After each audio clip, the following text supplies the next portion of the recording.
Jake Milton never imagined that a quick snack break on a rainy afternoon in Leeds would unravel one of the UK's most powerful drug empires. But when his delivery lorry pulled into a petrol station, a single moment caught on CCTV set off a chain reaction that would ignite the largest drug bust in British history and change everything forever.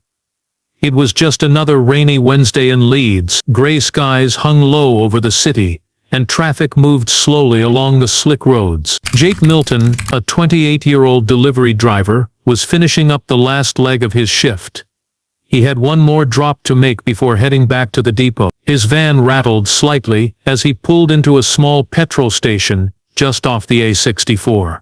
Tired and running late, he figured a quick stop wouldn't hurt. 5 minutes, maybe less. Just enough time to grab a sandwich, a bottle of water, and use the toilet. That was all he needed. He parked near the air pump, left the engine running, and walked inside.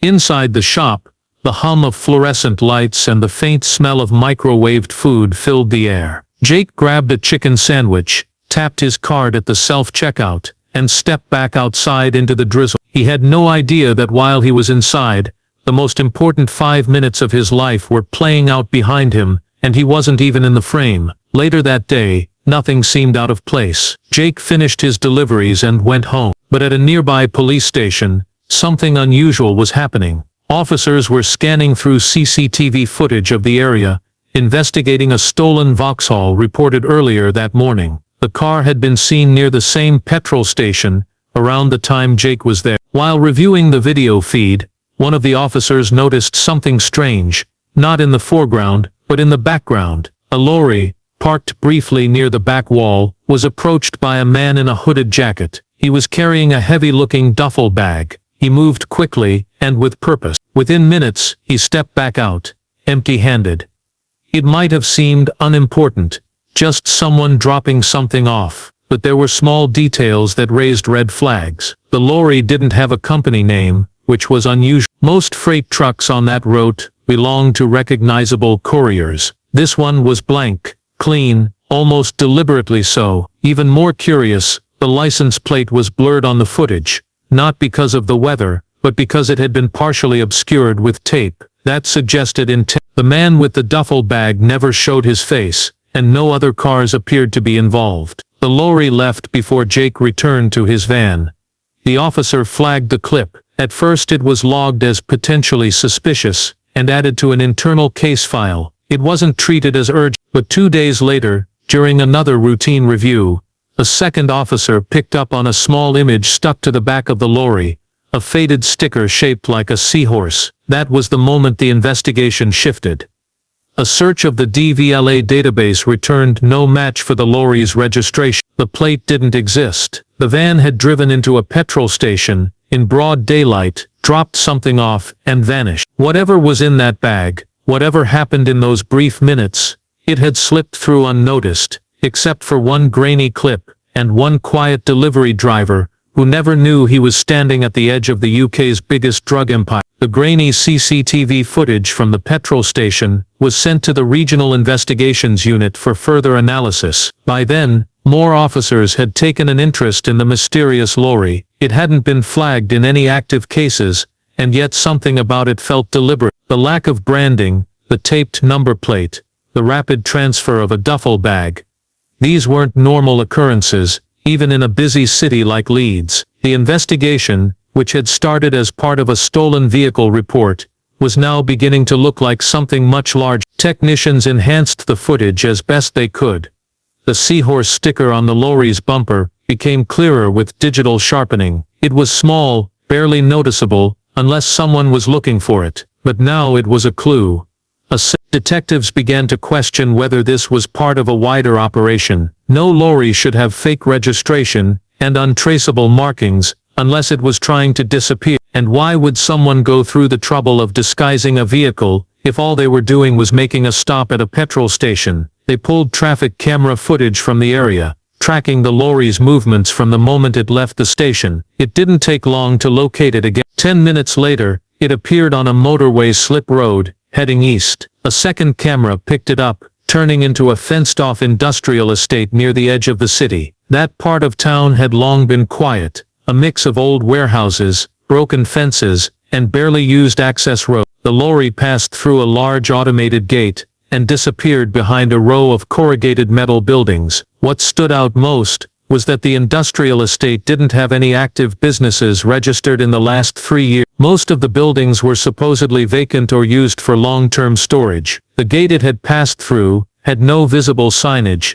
and local records listed the property under a holding company based in Luxembourg. Everything about it suggested someone had gone to great lengths to remain hidden. Surveillance was quickly arranged. Plainclothes officers monitored the estate from a nearby hill, but for the next 3 days, nothing moved. No lorries came or went, no workers, no lights at night, no signs of routine activity. It was quiet, too quiet for a site supposedly housing freight storage. Still, the team waited, hoping for even the smallest break. Then on the 4th day, just after midnight, a white van arrived. It parked briefly, and 2 individuals stepped out. They used a keycard to access the gate, and disappeared inside. 15 minutes later, they were gone. No cargo was moved. No one else appeared.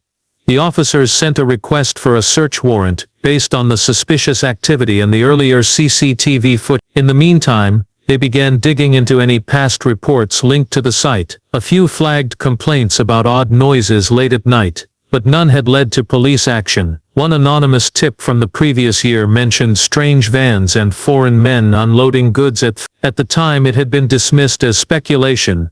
Now those details seemed far more serious, and as the investigation turned toward the hidden world behind the gate, one thing became clear.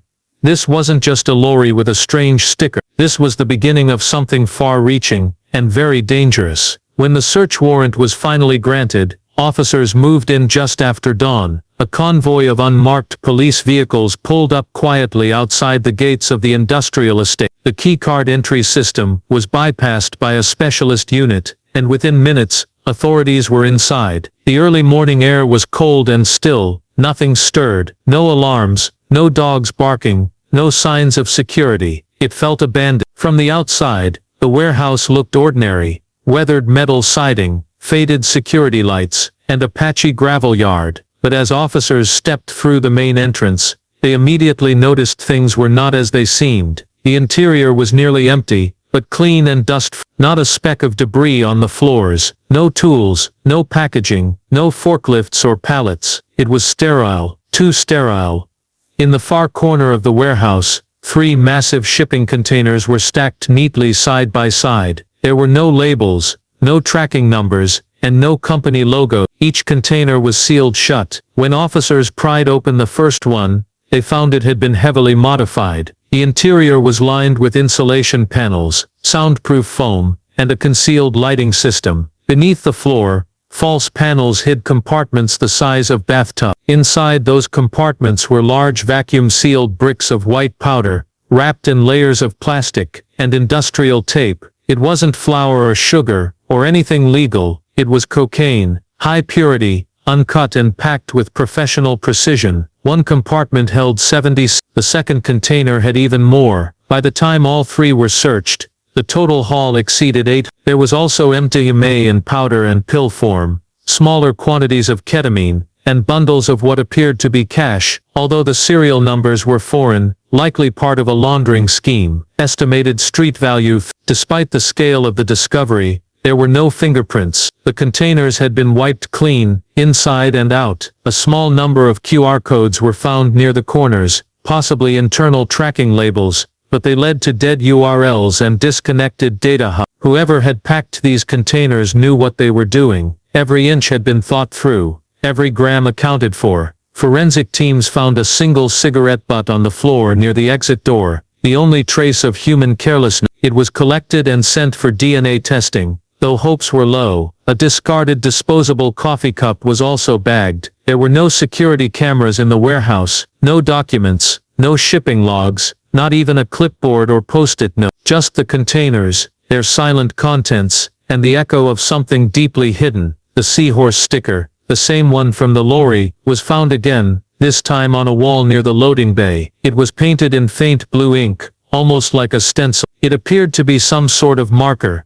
a sign of connection between locations. Investigators now had proof that the petrol station drop-off was just one link in a much larger operation, and they had only scratched the surface. The real question wasn't how the drugs got there, it was who had the power and resources to move them without being seen, and how many more containers were already out there. The seahorse sticker became the investigation's most valuable. While small and seemingly unimportant at first glance, it was the only consistent marker connecting the petrol station footage to the warehouse discovery. Investigators began tracing its origin, hoping it would unlock a path to the people behind the container. Every detail mattered now, and with no fingerprints, names or vehicle logs to work with, even a sticker held weight. They sent the image to graphic design analysts and customs specialists. Within 48 hours, they had a breakthrough. The design was not a common brand or symbol, it was custom-made. A printing firm in Manchester identified it as one of their own, part of a batch of 200 vinyl decals printed 6 months earlier. The order had been placed online under the name Marek,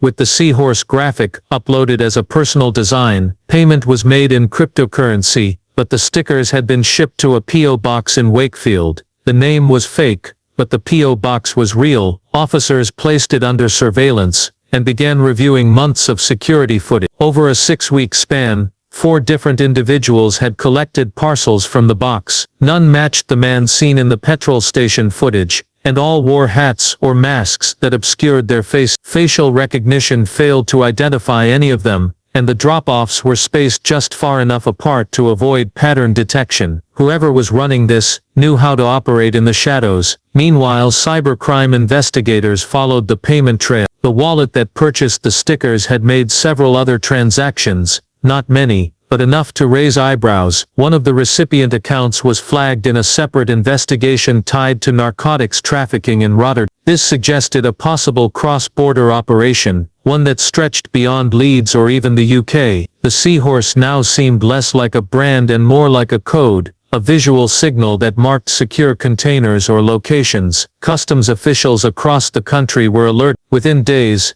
port authorities at Felixstowe, Southampton and Liverpool reported sightings of similar stickers. Some were on empty containers, others were already en route to storage yards. A few had slipped through completely unnoticed. One container seized at Southampton was declared as ceramic tiles. Inside were several wrapped bundles hidden beneath false flooring, the same packaging, the same drugs. The port log showed it had cleared customs 3 days before the warehouse raid. It had arrived from South America, passed through Spain and entered the UK without triggering any alerts. This discovery confirmed what investigators feared. The drug operation was being run through legitimate shipping routes. Hidden in plain sight, the containers were real, the cargo was forged, the documents were clean. Somewhere along the supply chain, insiders were helping the product move undetected. With every new container found, the value of the operation climbed. It was no longer a single warehouse or a one-off delivery. It was a system, planned, layered, and dangerously effective, and it was all still running, quietly, efficiently, just beneath the surface. The discovery of the modified containers at UK ports shifted the investigation from local to national almost overnight. Until then, the case had revolved around a mysterious lorry and a hidden warehouse. Now, the scope had grown dramatically. There was clear evidence that drugs were being smuggled through the country's busiest ports using standard shipping containers,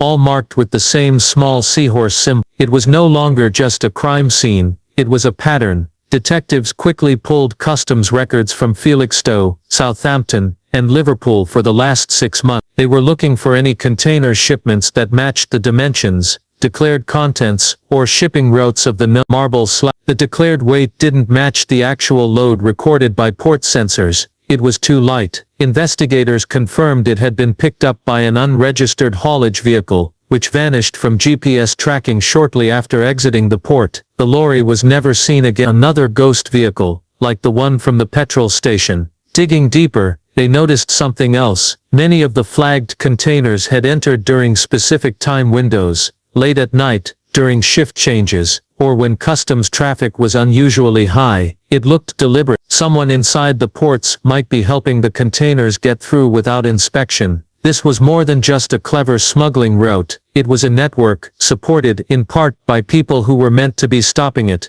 Pressure mounted. National crime units were brought in. A special task force was assembled to monitor incoming cargo at key ports, using unmarked teams, drones, and infrared scanners. Within a week, another container bearing the Seahorse mark was found en route to a storage facility in Birmingham. Inside 250 kilos of cocaine, professionally packed, hidden beneath fake flooring. No fingerprints, no paperwork errors, just another perfect shipment in a long, silent chain. The scale was staggering. Authorities now estimated that over 200 million tons worth of drugs may have passed through UK ports, undetected in just the past year. And yet, no one had seen it coming. No one had noticed the stickers. No one had questioned the paperwork. It had all worked, until one man stopped for a sandwich at a petrol station. What was once a simple traffic camera review had become the key to unlocking the most sophisticated drug pipeline the UK had ever faced. The investigation was far from over. In fact, it had only just begun. As the scale of the smuggling operation came into focus, investigators turned their attention to the vehicles moving the containers. The drugs didn't just arrive at the ports,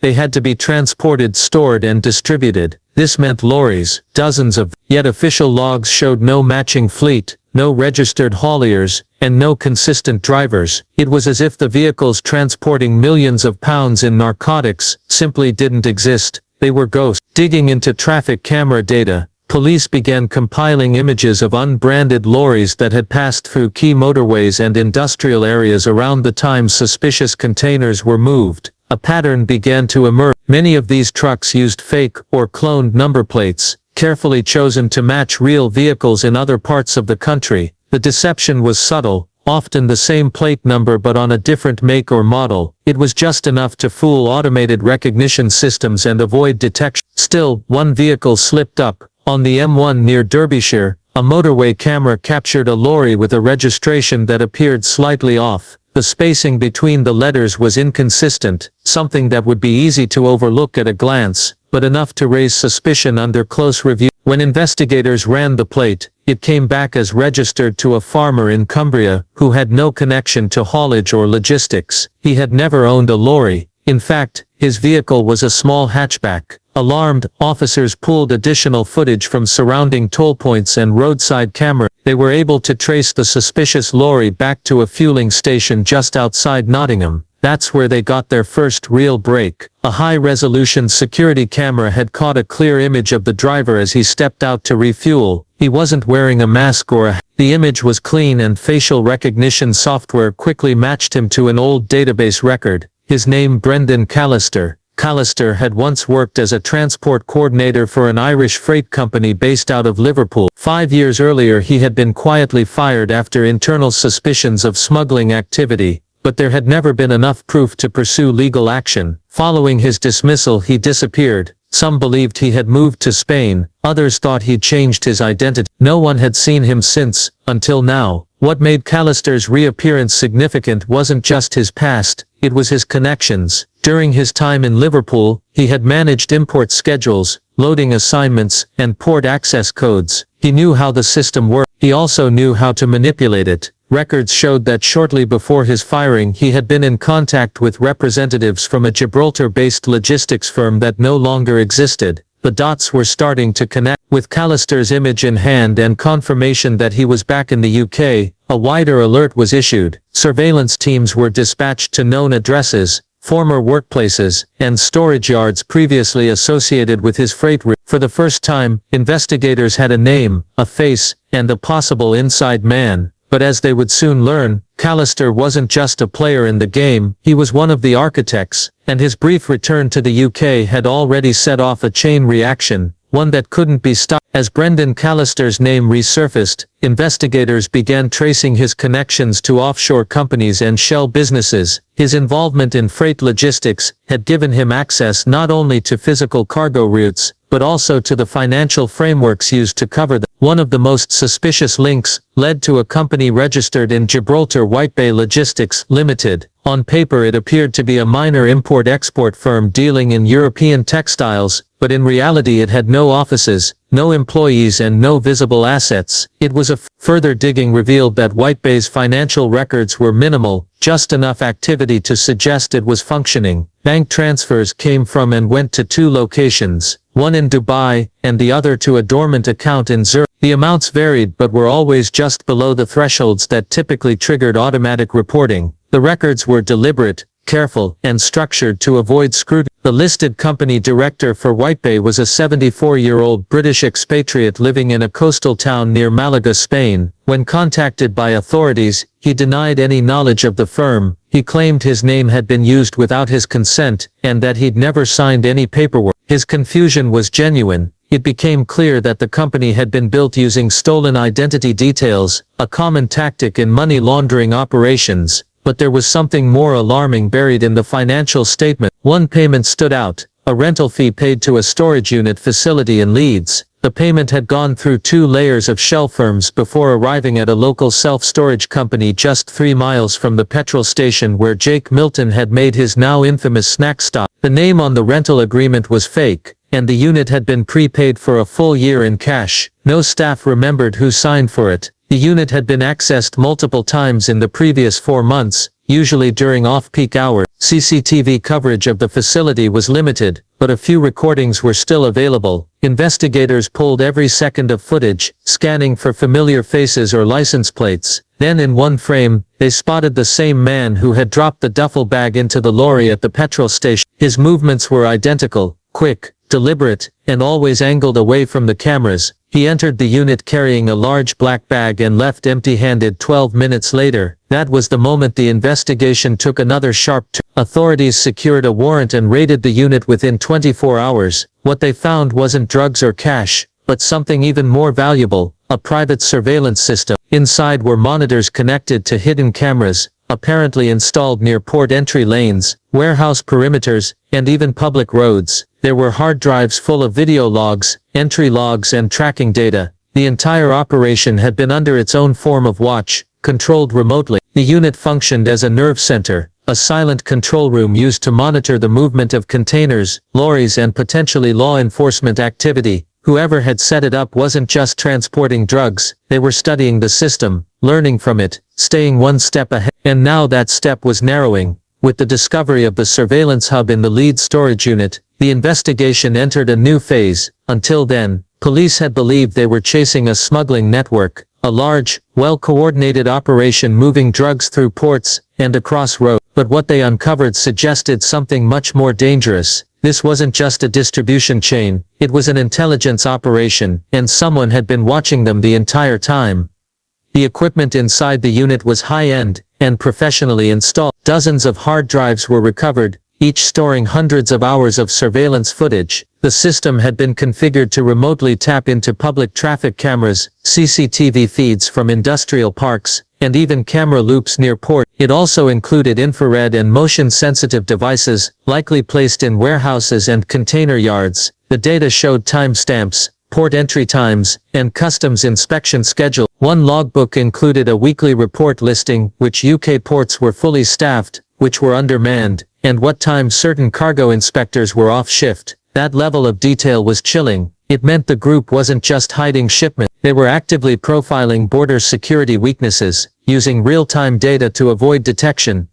As officers sifted through the contents of the drives, they uncovered another key piece of evidence: login credentials to a network of cloud storage accounts, hosted in multiple countries. These accounts contained blueprints for container modifications, forged shipping manifests, and lists of fake businesses used to book space on cargo vessels. There were also spreadsheets, listing port contacts, possible insiders, and encrypted messages between coordinators. The structure was shockingly organized. Every movement was planned down to the minute. It resembled military logistics, more than street-level crime. But the most alarming discovery came from the system's activity logs. The surveillance center had been accessed just 2 hours before the raid. Someone had logged in remotely, downloaded several files, and initiated a data wipe command. Forensic teams managed to recover portions of the deleted data, but it confirmed what investigators feared: their movements had been monitored, and someone on the inside knew they were closing in. Authorities immediately expanded their efforts, launching background checks on port employees, customs officers, and anyone with access to sensitive information. Several were quietly placed under surveillance. Meanwhile, cyber teams worked to trace the remote login that had accessed the storage unit system. The IP trail led to a hotel in southern Spain, but the guest who had used the connection had checked out 2 days earlier under yet another false identity. The feeling of control began to slip. Investigators realized they were playing catch-up with people who had been planning, watching, and adapting for years. For every clue found, the group seemed one step ahead, covering tracks, rotating personnel, and using tools designed to vanish after you. This wasn't a cartel in the traditional sense. It was something newer, smarter, digital. And yet for all its complexity, the operation had still been exposed, not by a wiretap or a mole but by a single, unintentional stop at a petrol station. That moment continued to echo through the case, proving that even the most sophisticated systems can collapse when they overlook the smallest detail. With the investigation growing deeper and the operation's sophistication becoming clearer, law enforcement agencies across the UK prepared for what would become the largest coordinated crackdown in recent memory. The intelligence gathered from the storage unit's surveillance system, combined with ongoing monitoring of the seahorse marked containers, gave authorities an unprecedented opportunity to strike at multiple points simultaneously. In the days following the raid, teams worked tirelessly to build a timeline of upcoming shipments and identify key players within the network. The encrypted messages found in the cloud accounts hinted at an imminent shipment scheduled to arrive at the port of Felixstowe, a shipment believed to carry one of the largest loads yet. Using this intelligence, authorities set up covert surveillance around the docks, ready to intercept. The operation was complex. It involved simultaneous raids on multiple warehouses across the country, surveillance of suspected drivers and couriers, and close monitoring of port activities. At dawn, the first wave of raids began. Officers stormed warehouses in Leeds, Birmingham, Liverpool, and Southampton, targeting storage units and transport companies suspected of being part of the network. At the Leeds warehouse, investigators discovered more modified containers with concealed compartments, similar to those previously found. Thousands of kilos of narcotics were seized in a single day, along with vast amounts of cash and forged documentation. The coordinated raids disrupted the network's logistics almost immediately. However, the operation wasn't without its challenges. Despite the extensive intelligence, some key suspects remained elusive. Brendan Callister, the man linked to the original suspect vehicle, was still missing. It became clear he had been tipped off or had moved well ahead of the police. Investigators believed he was the mastermind behind the logistics and had likely fled the country. Throughout the raids, the seahorse symbol was present everywhere, spray-painted on container doors, etched into paperwork, and even marked on delivery vans. It had become the signature of the operation, a quiet message to insiders and a warning to authorities. Perhaps the most surprising revelation came from a forensic accountant analyzing seized financial records. They uncovered a money laundering scheme that funneled proceeds through legitimate businesses across Europe, particularly in the UK, Spain, and the Netherlands. This further confirmed the multinational reach of the operation and hinted at a complex web of criminal partnerships. Despite the scale of the bust, investigators knew this was just the beginning. The seizure of drugs and cash was a huge victory, but dismantling the network entirely would require years of work. Despite the scale of the bust, investigators knew this was just the beginning. The seizure of drugs and cash was a huge victory, but dismantling the network entirely would require years of work, and there were still many unanswered questions. How had the group maintained such secrecy for so long? Who else was involved? And where was Brendan Callister now? The arrests that followed sent shockwaves through the UK's criminal underworld. News outlets quickly picked up the story, dubbing it the largest drug bust in UK history. But for the officers on the ground, the focus remained clear. The operation was far from over. The dismantling of the empire had begun, but the fight to break its foundations was just starting. Months after the nationwide raids, the fallout from the drug bust continued to unfold. Authorities had seized thousands of kilos of narcotics, frozen millions in assets, and arrested dozens of suspects connected to the sprawling operation.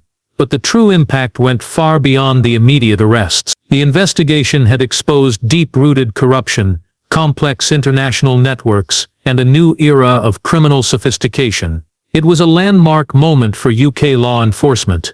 One of the biggest breakthroughs came when international cooperation led to the arrest of Brendan Callister. After months of tracking, Spanish police detained him in a coastal town near Malaga. He had been living under yet another false identity, but a slip-up with local surveillance cameras had given him away. Callister's capture was a major victory, bringing to light how the man once dismissed as a low-level freight worker had orchestrated an empire spanning continents. Back in the UK, prosecutors began assembling the case against the accused. The evidence was overwhelming: intercepted communications, financial trails, surveillance footage, and eyewitness accounts. The prosecution painted a picture of a criminal network that was methodical, ruthless, and highly skilled in exploiting legal loopholes. The seahorse sticker, once overlooked, became a symbol of the investigation's meticulousness and the unraveling of a sophisticated smuggling scheme. Trial preparations took months, involving hundreds of hours of testimony and review of terabytes of digital evidence. Many defendants faced charges ranging from drug trafficking and money laundering to conspiracy and corruption. Some of the key players struck plea deals, agreeing to cooperate in exchange for reduced sentences. Their testimonies helped expose internal roles and connections to international drug cartels. One of the most lasting impacts of the case was a nationwide overhaul of port security. Authorities introduced stricter checks, advanced scanning technologies, and tighter vetting processes for port workers.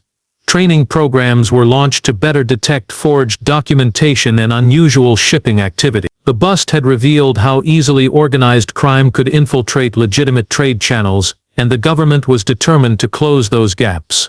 Public reaction was intense. The story of how a simple snack break at a petrol station in Leeds triggered the collapse of a multi-million-pound drug empire captured the nation's attention. Media coverage highlighted the perseverance of law enforcement, the complexities of modern smuggling, and the unexpected ways justice can be served. The case became a cautionary tale about vigilance and the power of small moments to change everything. For the officers involved, the operation was a defining chapter. It tested their patience, skills, and coordination across multiple agencies. It required innovation and trust, often in the face of frustration and setback. But the outcome proved that even the most hidden criminal enterprises could be dismantled with enough determination and teamwork. Looking back, it was clear that the entire investigation hinged on one moment: a delivery driver's quick decision to stop for a snack at a petrol station. That brief pause set off a chain reaction that exposed one of the UK's most sophisticated drug smuggling networks. What seemed like a routine traffic check turned into a nationwide manhunt and a historic bust. The seahorse sticker became a lasting emblem, a reminder that sometimes the smallest clues lead to the biggest breakthrough.